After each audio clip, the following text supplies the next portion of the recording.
Hello everybody, after my summer vacation, we continue with reading the Bible. I shall try to comment briefly, but I must admit that it's actually my first time that I'm reading the Old Testament fully. This is all new also to me, so it's hard to comment, but actually the purpose of this YouTube channel is very simple. I just want to encourage you to stick with good, not to some your big plans, but with good that God is giving to you, even when that good needs to go through some difficulties, when you need to wear your cross, and when it's really difficult. But I believe there are always some good that we can stick to, and evil can be brutal to us sometimes, but we always have that freedom, that ability to stick to good, but we need to trust God when difficulties come. Thank you for watching. I hope that this will be beneficial to all of us. Now the people complained in the hearing of the Lord, and when he heard it, his wrath flared up, so that the fire of the Lord burned among them and consumed the outskirts of the camp. But when the people cried out to Moses, he prayed to the Lord, and the fire died out. Hence that place was called Taberah, because there the fire of the Lord burned among them. The foreign elements among them were so greedy for meat that even the Israelites lamented again, would that we had meat for food. We remember the fish we used to eat without cost in Egypt, and the cucumbers, the melons, the leeks, the onions, and the garlic. But now we are famished, we see nothing before us but this manna. Manna was like coriander seed and had the appearance of bdellium. When they had gone about and gathered it up, the people would grind it between milestones or pound it in a mortar, then cook it in a pot and make it into loaves, which tasted like cakes made with oil. At night, when the dew fell upon the camp, the manna also fell. When Moses heard the people, family after family, crying at the entrance of their tents, so that the Lord became very angry, he was grieved.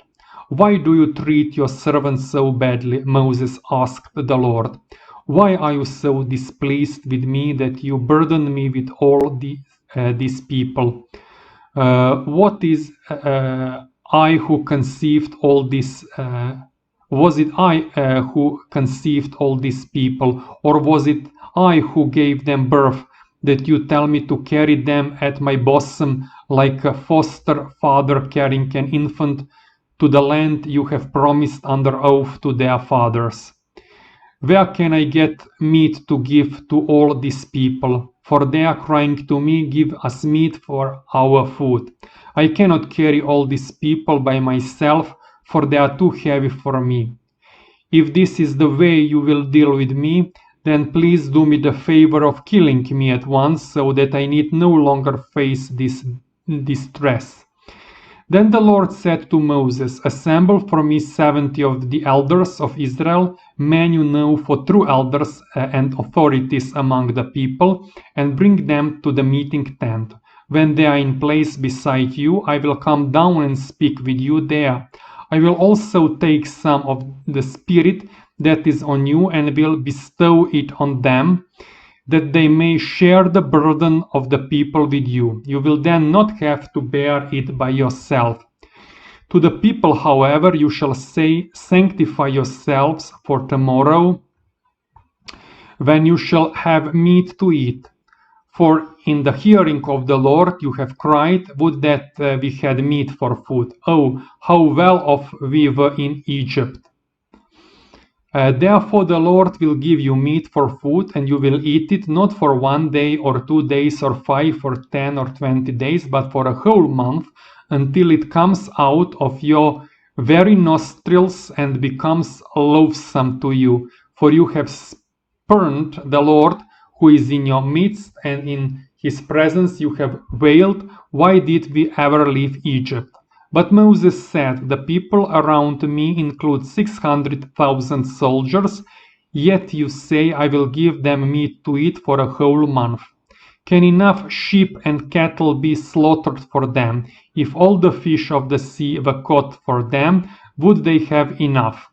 The Lord answered Moses, is this beyond the Lord's reach? You shall see now whether or not what I have promised you takes place.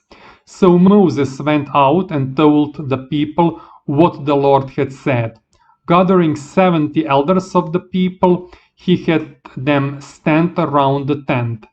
The Lord then came down in the cloud and spoke to him. Taking some of the Spirit that was on Moses, he bestowed it on the 70 elders, and as the Spirit came to rest on them, they prophesied.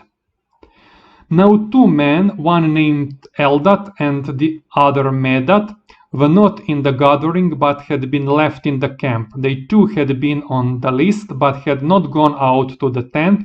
Yet the Spirit came to rest on them also, and they prophesied in the camp. So when a young man quickly told Moses, Eldad and Medad are prophesying in the camp, Joshua, son of Nun, who from his youth had been Moses' aide, said, Moses, my Lord, stop them. But Moses answered him, are you jealous for my sake? Would that all the people of the Lord were prophets. Would that the Lord might bestow his Spirit on them all. Then Moses retired to the camp along with the elders of Israel. There arose a wind sent by the Lord that drove in a quail from the sea and brought them down over the campsite at a height of 2 cubits from the ground for the distance of a day's journey all around the camp. All that day, all night, and all the next day the people gathered in the quail. Even the one who got the least gathered 10 homers of them. Then they spread them out all around the camp. But while the meat was still between their teeth, before it could be consumed, the Lord's wrath flared up against the people, and he struck them with a very great plague. So that place was named Kibroth Hattaavah, because it was there that the greedy people were buried. From Kibroth Hattaavah the people set out for Hazeroth. While they were in Hazeroth, Miriam and Aaron spoke against Moses on the pretext of the marriage he had contracted with a Cushite woman. They complained, is it through Moses alone that the Lord speaks? Does he not speak through us also? And the Lord heard this. Now Moses himself was by far the meekest man on the face of the earth. So at once the Lord said to Moses and Aaron and Miriam, come out, you 3, to the meeting tent, and the 3 of them went. Then the Lord came down in the column of cloud, and standing at the entrance of the tent, called Aaron and Miriam. When both came forward, he said, now listen to the words of the Lord. Should there be a prophet among you, in vision will I reveal myself to him, in dreams will I speak to him. Not so with my servant Moses. Throughout my house he bears my trust. Face to face I speak to him plainly and not in riddles. The presence of the Lord he beholds. Why then did you not fear to speak against my servant Moses? So angry was the Lord against them that when he departed and the cloud withdrew from the tent, there was Miriam a snow-white leper. When Aaron turned and saw her a leper, "Ah, my Lord," he said to Moses, "please do not charge us with the sin that we have foolishly committed. Let her not thus be like the stillborn babe that comes forth from its mother's womb, with its flesh half consumed." Then Moses cried to the Lord, "Please not this, pray heal her." But the Lord answered Moses, "Suppose her father had spirit in her face, would she not hide in shame for 7 days? Let her be confined outside the camp for 7 days, only then may she be brought back." So Miriam was confined outside the camp for 7 days, and the people did not start out again until she was brought back. After that the people set out from Hazeroth and encamped in the desert of Paran. The Lord said to Moses, "Send men to reconnoiter the land of Canaan, which I am giving to the Israelites. You shall send one man from each ancestral tribe, all of them princes." So Moses dispatched them from the desert of Paran as the Lord had ordered. All of them were leaders among the Israelites. By name they were Shammua, son of Zakur, of the tribe of Reuben, Shaphat, son of Hori, of the tribe of Simeon, Caleb, son of Yephune, of the tribe of Judah, Igal, son of Joseph, of the tribe of Issachar, Hoshea, son of Nun, of the tribe of Ephraim, Palti, son of Raphu, of the tribe of Benjamin, Gadiel, son of Sodi, of the tribe of Zebulun, Gadi, son of Suzi, of the tribe of Manasseh, for the Josephites, with Amiel, son of Gemali, of the tribe of Dan, Setur, son of Mikael, of the tribe of Asher, Nahbi, son of Vopsi, of the tribe of Naphtali, Geuel, son of Maki, of the tribe of Gad. These are the names of the men whom Moses sent out to reconnoiter the land. But Hoshea, son of Nun, Moses called Joshua. In sending them to reconnoiter the land of Canaan, Moses said to them, "Go up here in the Negeb, up into the highlands, and see what kind of land it is. Are the people living there strong or weak, few or many? Is the country in which they live good or bad?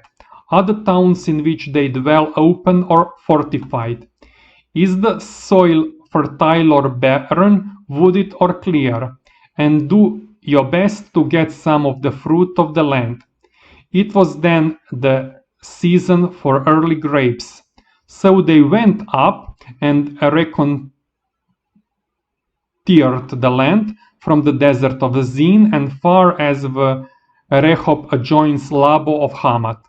Going up by way of the Negeb, they reached Hebron, where Ahiman, Shai, and Talmai, descendants of the Anakim, were living. Hebron had been built 7 years before Zoan in Egypt.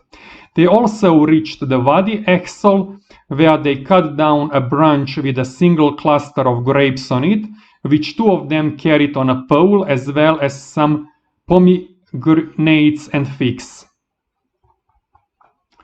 It was because of the cluster the Israelites cut there that they called the place Wadi Exol. After reconnoitering the land for 40 days, they returned, met Moses and Aaron and the whole community of the Israelites in the desert of Paran at Kadesh, made a report to them all, and showed them the fruit of the country. They told Moses, "We went into the land to which you sent us. It does indeed flow with milk and honey, and here is the fruit, its fruit. However, the people who are living in the land are fierce, and the towns are fortified and very strong. Besides, we saw descendants of the Anakim there. Amalekites live in the region of the Negeb, Hittites, Jebusites, and Amorites dwell in the highlands, and Canaanites along the sea coast and the banks of the Jordan. Caleb, however, to quiet the people toward Moses, said, "We ought to go up and seize the land, for we can certify do so." But the man who had gone up with him said, "We cannot attack these people, they are too strong for us." So they spread discouraging reports among the Israelites about the land they had scouted, saying, "The land that we explored is a country that consumes its inhabitants. And all the people we saw there are huge men, veritable giants. The Anakim were a race of giant. We felt like mere grasshoppers, and so we must have seemed to them." At this, the whole community broke out with loud cries, and even in the night the people wailed. All the Israelites grumbled against Moses and Aaron, the whole community saying to them, "Would that we had died in the land of Egypt, or that here in the desert we were dead. Why is the Lord bringing us into this land only to have us fall by the sword? Our wives and little ones will be taken as a booty. Would it not be better for us to return to Egypt?" So they said to one another, "Let us appoint a leader and go back to Egypt." But Moses and Aaron fell prostrate before the whole assembled community of the Israelites, while Joshua son of Nun and Caleb son of Jephunneh, who had been in the party that scouted the land, tore their garments and said to the whole community of the Israelites, "The country which we went through and explored is a fine, rich land. If the Lord is pleased with us, he will bring us in and give us that land, a land flowing with milk and honey. But do not rebel against the Lord. You need not be afraid of the people of that land. They are but food for us. Their defense has left them, but the Lord is with us. Therefore, do not be afraid of them." In answer, the whole community threatened to stone them. But then the glory of the Lord appeared at the meeting tent to all the Israelites. And the Lord said to Moses, "How long will these people spurn me? How long will they refuse to believe in me? Despite all the signs I have performed among them, I will strike them with pestilence and wipe them out. Then I will make of you a nation greater and mightier than they." But Moses said to the Lord, "Are the Egyptians to hear of this? For by your power you brought out these people from among them. And are they to tell of it to the inhabitants of this land? It has been heard that you, O Lord, are in the midst of this people, you, Lord, who plainly reveal yourselves. Your cloud stands over them, and you go before them by day in a column of cloud and by night in a column of fire.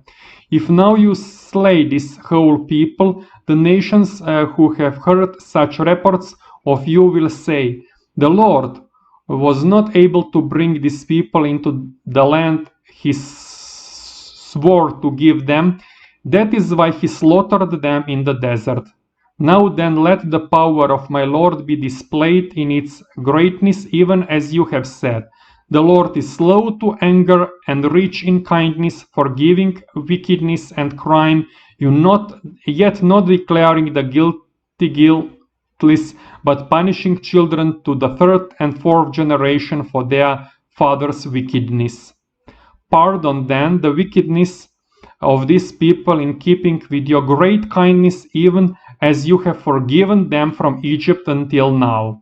The Lord answered, "I pardon them as you have asked.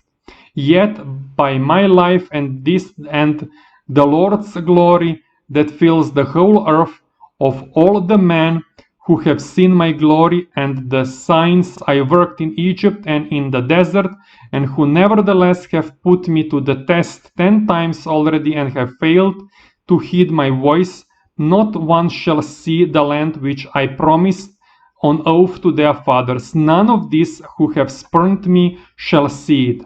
But because my servant Caleb has a different spirit and follows me unreservedly, I will bring him into the land where he has just been, and his descendants shall possess it." But now, since the Amalekites and Canaanites are living in the valleys, turn away tomorrow and set out in the desert of the Red Sea road. The Lord also said to Moses and Aaron, how long will this wicked community grumble against me? I have heard the grumblings of the Israelites against me. Tell them, by my life, says the Lord, I will do to you just what I have heard you say. Here in the desert shall your dead bodies fall. Of all your men of 20 years or more registered in the census who grumbled against me, not one shall enter the land where I solemnly swore to settle you, except Caleb son of Jephunneh and Joshua son of Nun. Your little ones, however, who you said would be taken as booty, I will bring in, and they shall appreciate the land you spurned. But as for you, your bodies shall fall here in the desert, here where your children must wander for 40 years, suffering for your faithlessness, till the last of you lies dead in the desert. 40 days you spent in scouting the land, 40 years shall you suffer for your crimes, 1 year for each day. Thus you will realize what it means to oppose me. I, the Lord, have sworn to do this to all this wicked community that conspired against me. Here in the desert they shall die to the last man. And so it happened to the man whom Moses had sent to reconnoiter the land, and who on returning had set the whole community grumbling against him by spreading discouraging reports about the land. This man who had given out the bad report about the land was struck down by the Lord and died. Of all the men who had gone to reconnoiter the land, only Joshua son of Nun and Caleb son of Jephunneh survived. When Moses repeated these words to all the Israelites, the people felt great remorse. Early the next morning they started up into the foothills, saying, here we are ready to go up to the place that the Lord spoke of, for we were indeed doing wrong. But Moses said, why are you again disobeying the Lord's orders? This cannot succeed. Do not go up, because the Lord is not in your midst. If you go, you will be beaten down before your enemies. For the Amalekites and Canaanites face you, and you will fall by the sword. You have turned back from following the Lord, therefore the Lord will not be with you. Yet they dare to go up into the foothills, even though neither the ark of the covenant of the Lord nor Moses left the camp. And the Amalekites and Canaanites who dwelt in that hill country came down and defeated them, beating them back as far as Hormah. Okay, we stop here. We can probably recognize also our times and also ourselves in those words, finding ourselves maybe also grumbling against the Lord and thinking why all those bad things are happening on this planet. But it seems that our sins are the reason, always and always and always. All those wars, pandemics, and so on and so on. It seems that our sins are the guilty. It seems that we need to stick to good to find a way out. Thank you very much for watching. See you next time. Bye bye.